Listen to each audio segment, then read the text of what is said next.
बिस्मिल्लाहिर्रहमानिर्रहीम बिस्मिल्लाहिर्रहमानिर्रहीम। अज़ीज़ तलबा व तलबात, फ्रेंड्स पब्लिक स्कूल की जानब से सर फीस का सलाम कबूल कीजिए। उम्मीद है आप बखैरियत होंगे, ईद भी आपकी अच्छी गुजरी होगी। हमारी दुआ है कि अल्लाह ताला आपको ऐसी अज़ाम खुशियाँ नसीब करे। पिछले प्रोग्राम में अज़ीज़ तलबा व तलबात हमने एक मज़मून कहली पर तबसरा किया था जो सर सैयद अहमद खान का लिखा हुआ था। मकालात सर सैयद में से यह सबक लिया गया हमारे लिए, जिसमें कहली के इस्लाही मानों पर उन्होंने तबसरा किया। आज हम उसकी मश्क का अदा करते हैं, उसे पढ़ते हैं, हल करने की कोशिश करते हैं जो हमारे इम्तिहानी नुक्ता नज़र से अहम है। आइए मश्क की तरफ तवज्जो देते हैं। आपकी नज़र मश्क पर होनी चाहिए। सर सवालात के जवाब हमारे नून के सालाना इम्तिहान में यह 10 नंबरों का सवाल है। तो सबसे पहला सवाल मश्क के एतबार से, दिली कुआ को बेकार छोड़ देने का क्या मतलब है? सबक आप यकसुई के साथ पहले पढ़ चुके हैं। दिलचस्पी के साथ अगर आपने सबक पढ़ा है तो इनके जवाबात को मुश्किल नहीं है।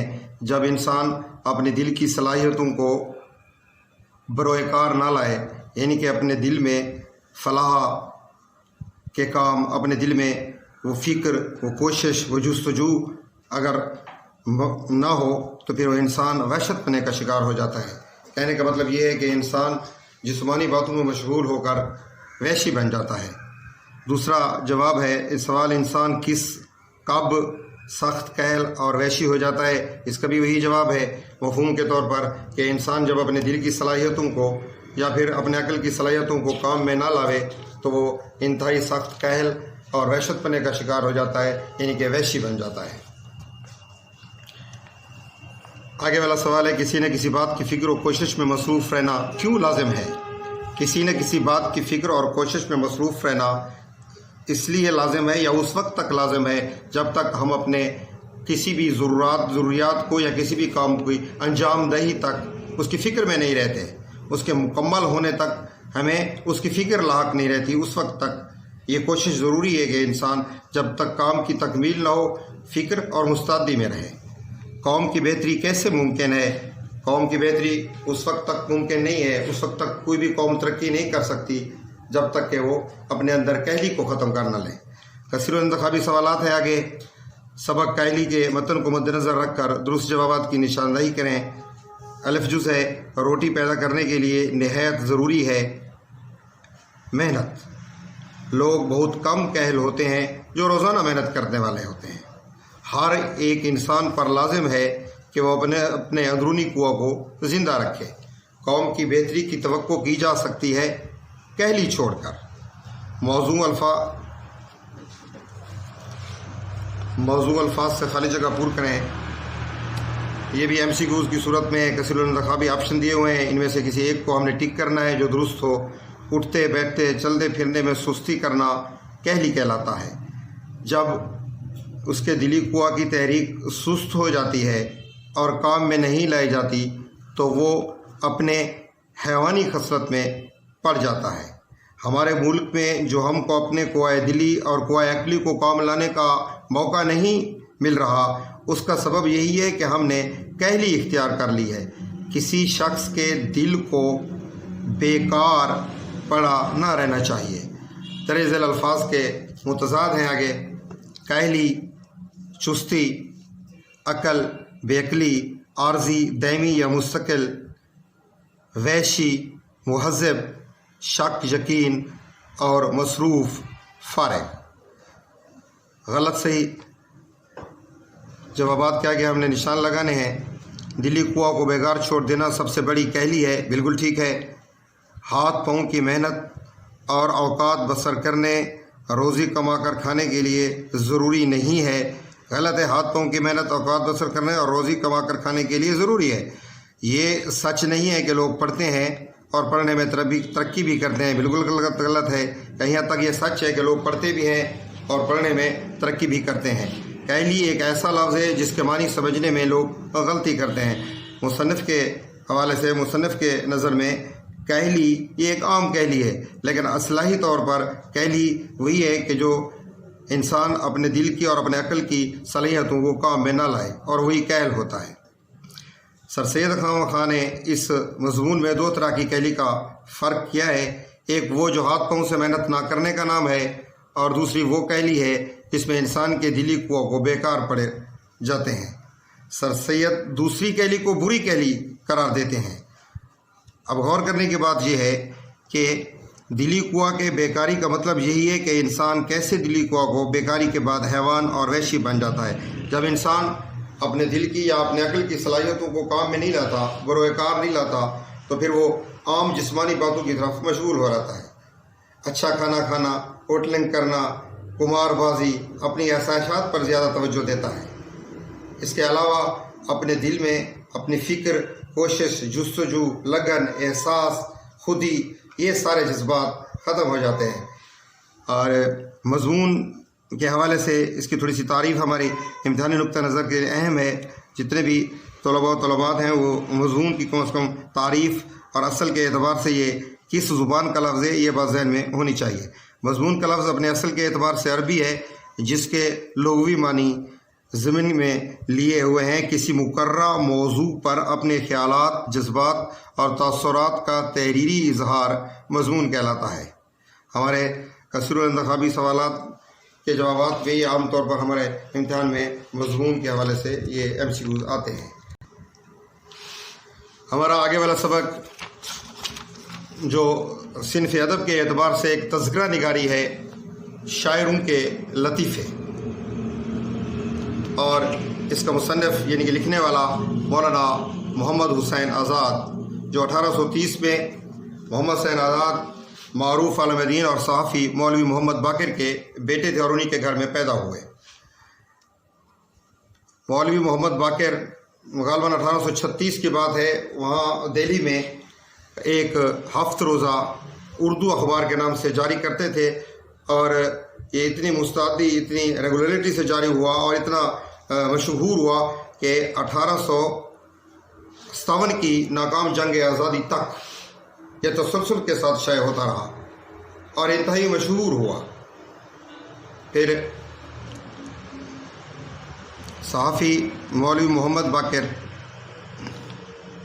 इसी 1857 की जंग आज़ादी के नाकामी पर, इसी खूनी हंगामे पर बेकसूर पकड़े गए और अंग्रेज़ों ने बगावत का इल्ज़ाम उन पर लगाया, और फिर मौलाना बहादुर शाह ज़फ़र की हिमायत के सिलसिले में उन्हें गिरफ़्तार कर लिया गया और बाद में फिर उसे फांसी दे दिया गया। मौलाना मोहम्मद हुसैन आज़ाद भी के वारंट भी जारी हुए, लेकिन वो बच बचा कर यहाँ से सफ़र करके ईरान पहुँचे और फिर वहाँ कुछ अर्सा ईरान रहे। फिर वहाँ से आए लाहौर, पंजाब लाहौर में आके उन्होंने गवर्नमेंट कॉलेज लाहौर में अरबी और फ़ारसी के प्रोफेसर मुकर्रर हुए। तालीम व तदरीस का सिलसिला भी जारी रहा और ये सिलसिला इसी तरह चलता रहा। इसके अलावा उनकी तसानीफ़ में आज़ाद की आब हयात, जो हमारे सबक का हिस्सा है, हमारे सबक का माखज़ है, उर्दू शायरी की, उर्दू कवायद की ये तनकीदी तारीख़ की सबसे पहली किताब है, और जिसमें उन्होंने शोराए कराम या उस वक्त के जितने भी दानश्वर और अहले इल्म लोग थे उनकी आम दिलचस्पी के मौज़ूआत पर मकालात भी लिखवाए, और इस किताब में उन्होंने शोरा के तंज़ व मज़ाह और मुख्तलिफ़ किस्म के खूबसूरत वाक़यात भी लिखे। आज़ाद उर्दू के साहिब नज़र तर्ज़ नसर निगार थे और वो अपने उसलूब बयां के मुजिद भी थे और ख़ातिम भी। उनका तमसीली उसलूब बयां अपने अहद के अदीबों और नसर निगारों में मुनफरद बताया जाता है। जो मौलाना मोहम्मद हुसैन आज़ाद का सबसे बड़ा कारनामा है वो उर्दू में जदीद तर्ज़ शायरी है, जिसकी इब्तिदा अंजुमन पंजाब लाहौर के मुशायरों में हुई, जिसमें वो उसके सेक्रेटरी रहे और इन्होंने नज़म निगारी को काफ़ी फ़रोग़ दिया। आइए हम इसके सबक की तरफ चलते हैं।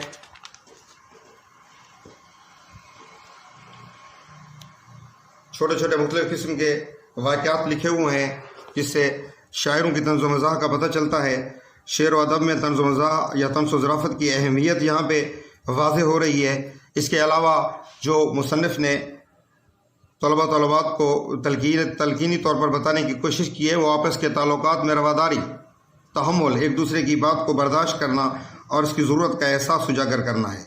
मुख्तलिफ़ शायरों के अंदाज़ गुफ्तगू और उनकी तबीयतों से मुतारफ़ कराना है।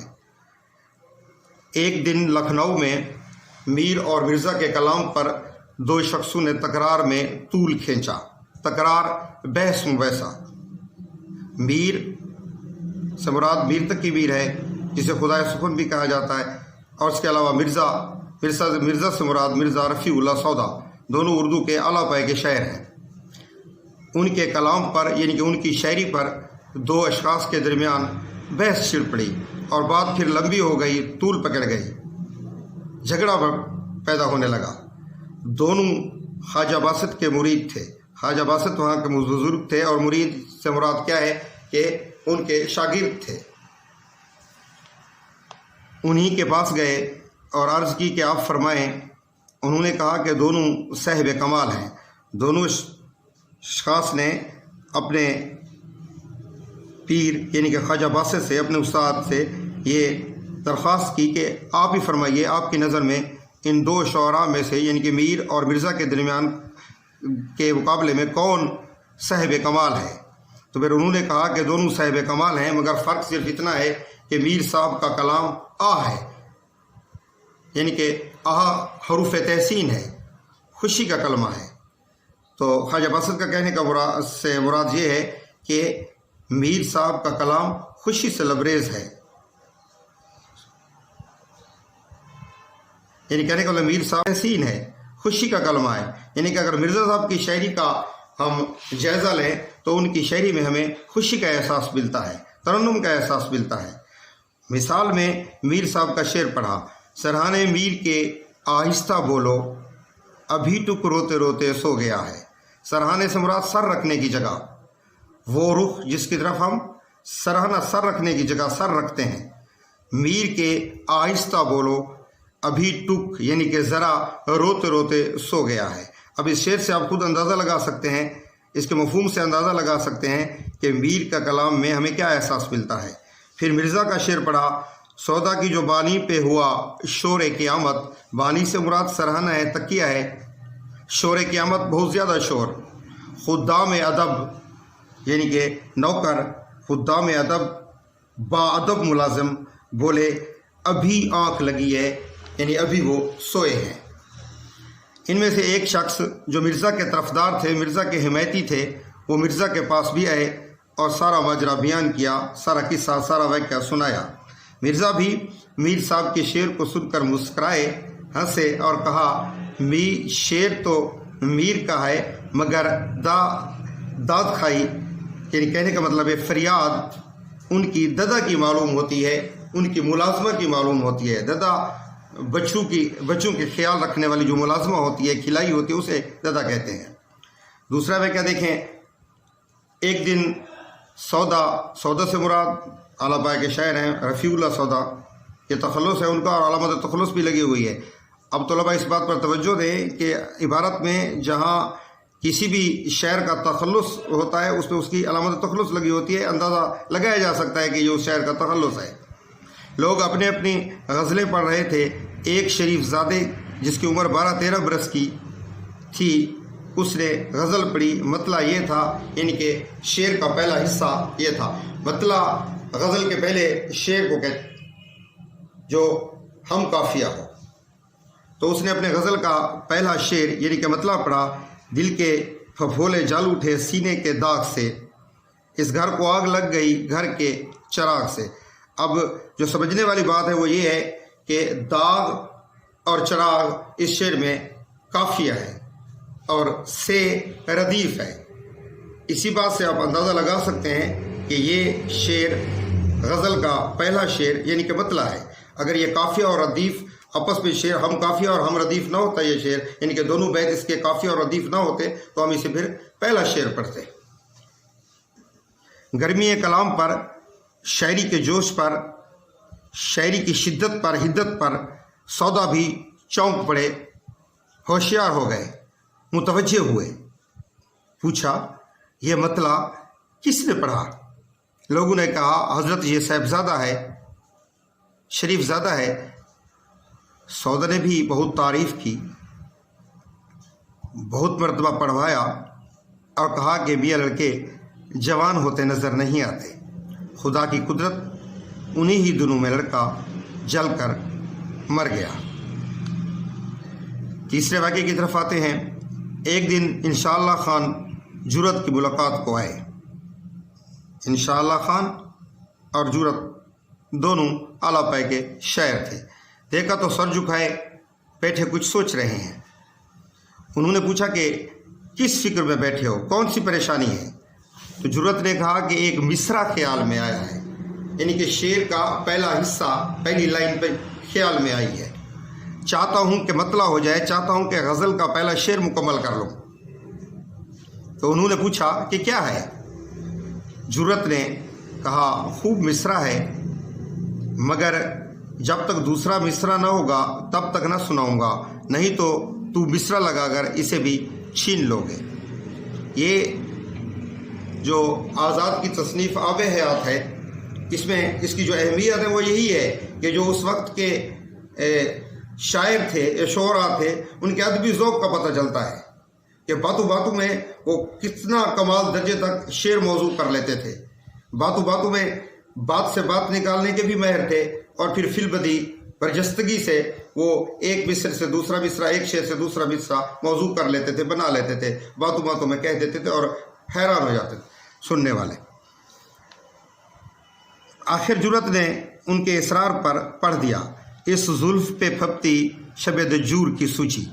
जुल्फ से मुराद लंबे बाल, काकल, गेसू, कनपट्टी तक जो लंबे बाल आए हुए होते हैं उसे जुल्फ कहते हैं। फपती एक तमसील है मुज़क्कर खेज़। शबे दजूर काली रात को सूझी जहन में आई, यानी कहने का मतलब ये है कि महबूब की जुल्फ़ें, मतलूब की जुल्फ़ें इतनी सियाह हैं, इतनी गहरी हैं कि एक सियाह रात का अंदेशा होता है। सैयद अंशा ने फ़ौरन कहा, अंधे को अंधेरे में बहुत दूर की सूझी। जुरत हंस पड़े और अपनी लकड़ी उठाकर मारने को दौड़े। अब यहाँ इस बात से अंदाज़ा हो सकता है, देर तक सैयद इंशा आगे आगे भागते फिरे और वो पीछे पीछे टटोलते फिरे, तलाश करते फिरे। यानी कहने का मतलब ये है, अब इस इबारत से आपको अंदाज़ा हो सकता है कि जुरत नाबीना शायर था, तो उसके हाथ में लकड़ी थी और उसी लकड़ी की मदद से वो उसे तलाश करने लगे और टटोलने लगे, पीछे भागने लगे मारने के लिए। आगे चौथा लतीफ़ा हम पढ़ते हैं। एक मुशायरे में शेख इमाम बख्श नासिक ऐसे वक्त पहुँचे, लखनऊ के बहुत बड़े शायर हैं, ऐसे वक्त पहुँचे कि जलसा ख़त्म हो चुका था। किसी जलसे पर मौजूद थे, बुलाया गया, लेकिन किसी मजबूरी के बहस वो देर पहुँचे और उस वक्त पहुँचे जब जलसा इख्तिताम पजीर हो चुका था। मगर ख्वाजा हैदर अली आतिश, ये भी लखनऊ के शायर हैं, वगैरह चंद शोरा भी मौजूद थे। ये जाकर बैठे, ताज़ीम रस्मी, दुआ सलाम, आदाब और मिजाज पुरसी खैरियत पूछने के बाद कहा कि जनाब ख्वाजा साहब, मुशायरा हो चुका। उन्होंने कहा कि आप सबको आपका इश्तियाक रहा, यानी कि सबको आपका शौक़ रहा, शिद्दत से आपका इंतज़ार करने लगे। शेख साहब ने फिर ये मतला पढ़ा, जो ख़ास हैं वो शरीक के गिरोह आम नहीं। जो ख़ास लोग होते हैं, कहने का मतलब ये है, वो देर से आते हैं और आम लोगों में कम शरीक होते हैं। शुमार दानाए तस्बीब इमाम नहीं। इतनी बरजस्तगी से ये शेर इमाम बख्श नासिक ने मिसरा मुकम्मल करके कह दिया। और इत्तफाक की बात है, इमाम बख्श नासिक उसका नाम था और इस शेर में भी इमाम का लफ्ज़ बरहमला तौर पर इस्तेमाल हुआ। चूँकि उनका नाम भी इमाम बख्श था, इसीलिए तमाम अहले जलसा ने निहायत तारीफ़ की। इंशाअल्लाह सबक का बकिया हिस्सा अज़ीज़ तलबा तलबात वक्त की कमी के बाद फिर अगले प्रोग्राम में पढ़ेंगे। उस वक्त तक इजाज़त। अल्लाह आप सबको अपनी अमान में रखे। अल्लाह हाफ़िज़।